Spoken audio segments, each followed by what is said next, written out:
हे friends, तो आज मैंने 12 इयररिंग्स बॉक्स मंगाया था। मुझे मैं काफ़ी टाइम से इसे देख रही थी, मुझे बहुत अच्छा लग रहा था, तो मैंने सोचा चलो मंगा के देखते हैं कैसा है।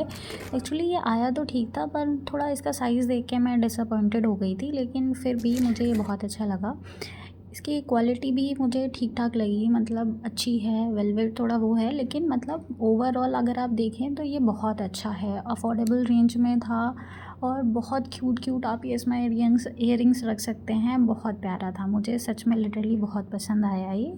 मेरे पास ज़्यादा ईयरिंग्स नहीं थे, सिर्फ 3 ईयरिंग्स थे, तो मैंने सोचा चलो इन्हीं तीनों ईयरिंग्स को लगा के देखते हैं कैसा लग रहा है।